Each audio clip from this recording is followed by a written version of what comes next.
Halo Pak Erik dan teman-teman, pada saat ini saya akan memberikan presentasi saya tentang Project 5 saya.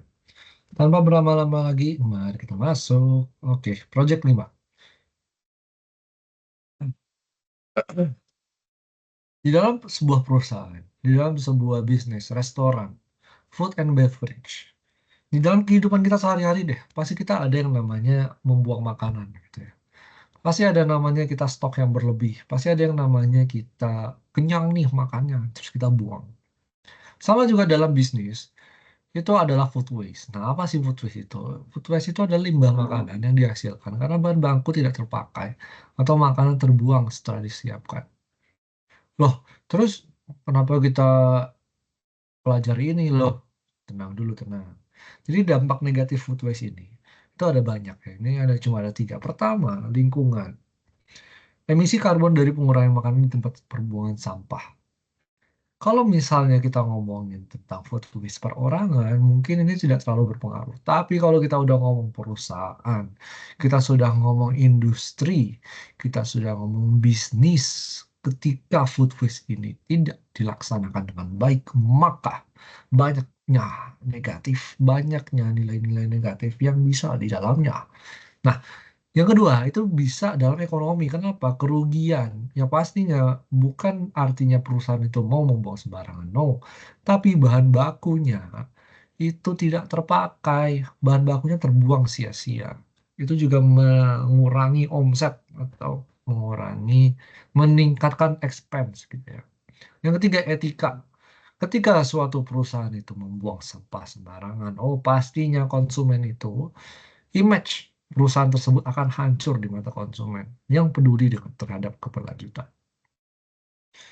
Nah, bagaimana sih strategi untuk kita membeli yang efisien, untuk kita membeli bahan baku yang sesuai sama kebutuhan kita? Pertama, kita harus forecasting, kita harus mengerti data-data yang ada. Contohnya, pas saya biasa makan 2 telur. Kalau besok berarti saya makan mungkin 2 atau 3 telur. Nggak mungkin dong kita biasa makan 2 telur, besok kita beli 10 telur, yang nggak habis gitu ya. Contohnya seperti itu. Nah, kenapa? Kita tuh perlu forecasting, kita harus ngerti data-datanya. Kita perlu tahu kapan sih kita lapar, berapa sering kita lapar, berapa sering kita makan. Ya, berarti mungkin besok hari, mungkin saya akan lapar lagi.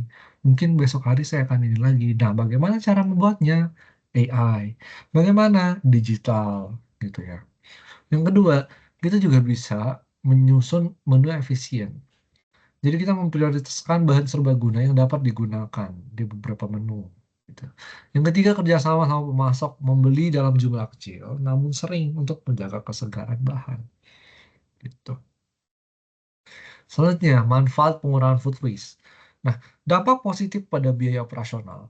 Ini mengurangi pengeluaran untuk bahan baku yang berlebih. Oh, pasti.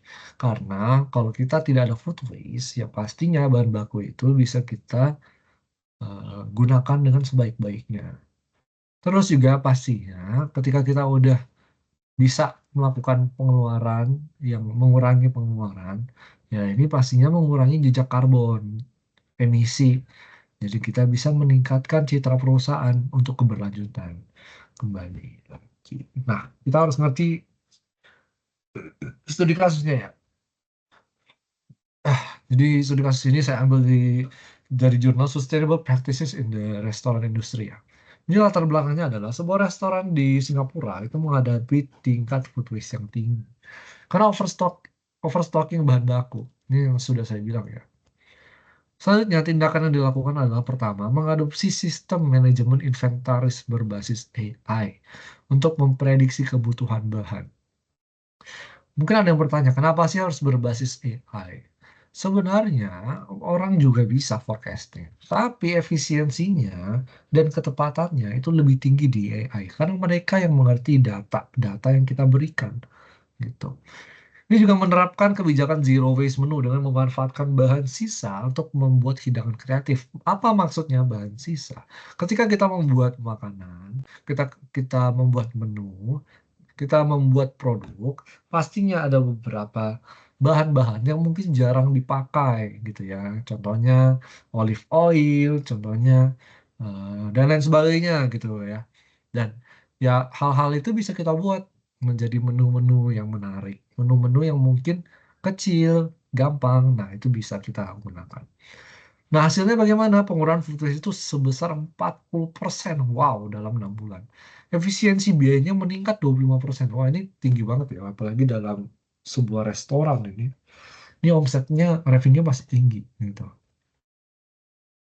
Next. Kesimpulannya apa? Nah, strategi pembelian efisien adalah langkah yang paling penting untuk mengurangi food waste. Ketika kita membeli barang, kita sesuai, kita tahu kebutuhan kita, itu udah pasti kita mengurangi food waste karena semuanya habis.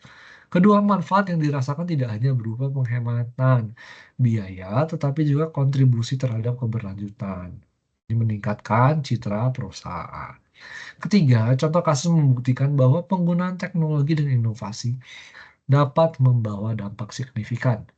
Tadi 40%, 25%, dan lain sebagainya. Inilah pentingnya kita memahami dampak food waste dan bagaimana sih cara kita mengatasinya. Sekian dulu untuk presentasi pada hari ini. Saya ucapkan terima kasih.